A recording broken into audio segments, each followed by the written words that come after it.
Assalamualaikum warahmatullahi wabarakatuh. Teman-teman sekalian, setelah tempo hari kita membahas prinsip-prinsip pembelajaran dan asesmen kurikulum 2013 yang ternyata sama dengan prinsip-prinsip pembelajaran dan asesmen kurikulum Merdeka, mari kita lanjutkan pembahasan kita sekarang dengan membahas tentang perencanaan pembelajaran dan asesmen kurikulum 2013.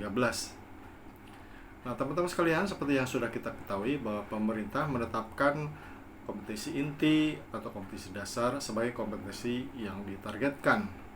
Sebenarnya kompetensi dasar sudah cukup memandu Bapak Ibu guru dalam merencanakan pembelajaran. Namun demikian, Bapak Ibu guru diharapkan untuk menganalisis kompetensi dasar itu untuk memahami kompetensi dan ruang lingkup yang dituju. Nah, teman-teman sekalian, dalam merencanakan pembelajaran dan asesmen bisa melakukan dua cara. Yang pertama adalah menggunakan rumusan kompetensi dasar yang sudah ditetapkan pemerintah dan menjadikan KD itu sebagai tujuan pembelajaran. Itu yang pertama. Jadi seutuhnya kompetensi dasar yang sudah ditetapkan oleh pemerintah Bapak Ibu pakai sebagai tujuan pembelajaran yang akan dicapai. Atau yang kedua, Bapak dan Ibu menganalisis kompetensi dasar yang ditetapkan oleh pemerintah sehingga merumuskan tujuan pembelajaran yang mandiri. Gitu ya. Jadi KD yang sudah ada itu Bapak Ibu analisis kemudian kembangkan menjadi sebuah tujuan pembelajaran yang mandiri. Jelas ya? Dua cara. Silakan Bapak Ibu mau menggunakan yang mana. Nah, sekarang kita bahas yang pertama, yaitu menggunakan kompetensi dasar yang dibuat oleh pemerintah tanpa modifikasi dari Bapak Ibu guru. Teman-teman sekalian, seperti yang sudah kita ketahui bahwa kompetensi dasar itu adalah kompetensi dan materi pembelajaran minimal yang harus dicapai oleh peserta didik dalam suatu mata pelajaran di satuan pendidikan tertentu yang mengacu pada kompetensi inti. Jadi KD itu harus mengacu pada kompetensi inti.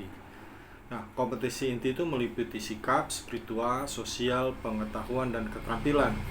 Nah, kompetensi dasar diorganisasikan setiap 1 tahun sekali, mulai dari jenjang PAUD, kelas 1 sampai dengan kelas 12 atau 13 untuk program SMK yang 4 tahun.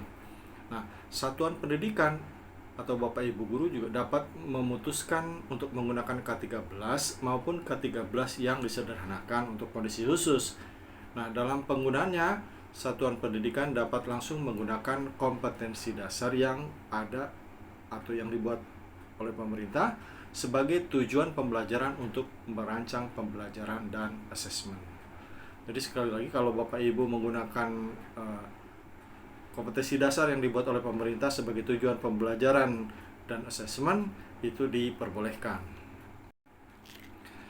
Nah, sebagai contoh saya akan berikan penjelasan di bawah ini atau contoh di bawah tentang kompetensi dasar mata pelajaran IPA kelas 9. Kenapa mata pelajaran IPA? Karena kebetulan saya sebenarnya jurusan bahasa Inggris sebagai kepala sekolah tidak mengajar, tetapi karena ada guru IPA yang pensiun dan jumlah jamnya tidak tercover semua oleh guru yang ada, maka saya mengajar IPA juga satu kelas.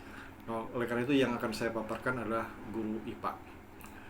Coba perhatikan kompetensi dasar berikut ini. Nah, kita lihat kompetensi dasar pengetahuan 3.1 menghubungkan sistem reproduksi pada manusia dan gangguan pada sistem reproduksi dengan penerapan pola hidup yang menunjang kesehatan reproduksi.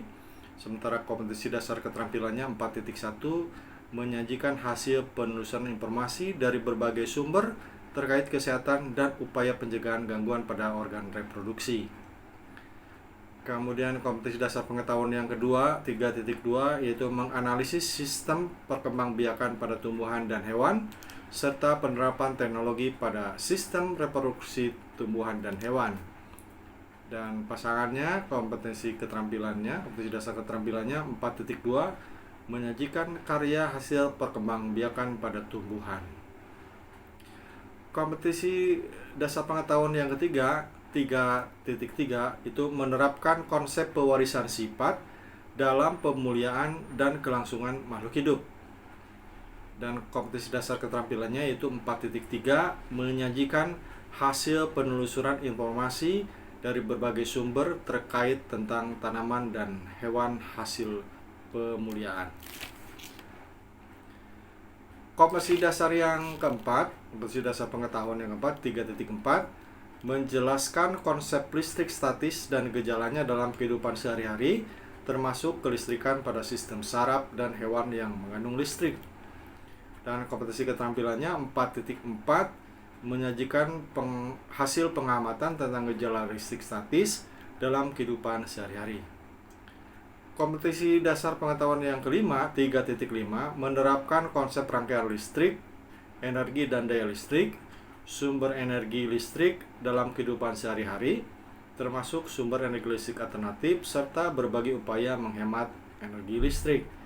Dan kompetisi dasar keterampilannya yaitu 4.5, menyajikan hasil rancangan dan pengukuran berbagai rangkaian listrik. Kompetisi dasar pengetahuan yang ke-6, 3.6, menerapkan konsep kemagnetan, induksi elektromagnetik, dan pemanfaatan medan magnet dalam kehidupan sehari-hari, termasuk pergerakan navigasi hewan untuk mencari makanan dan migrasi.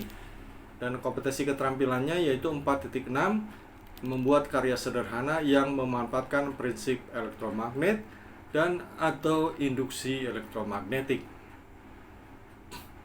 Kompetensi dasar yang ke-7, 3.7, menerapkan konsep bioteknologi dan perannya dalam kehidupan manusia.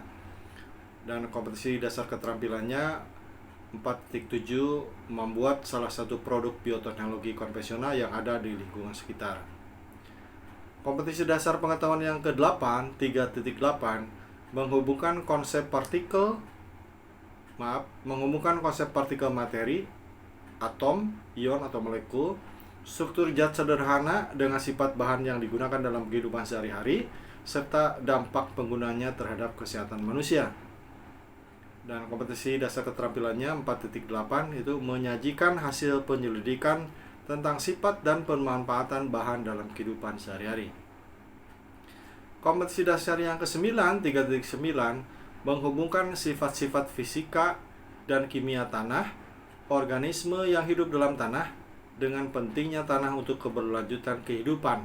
Dan kompetisi dasar keterampilan yang ke-9 yaitu 4.9, menyajikan hasil penyelidikan tentang sifat-sifat tanah dan pentingnya tanah bagi kehidupan. Dan kompetisi dasar yang ke-10, 3.10, yaitu menganalisis proses dan produk teknologi ramah lingkungan untuk keberlanjutan kehidupan.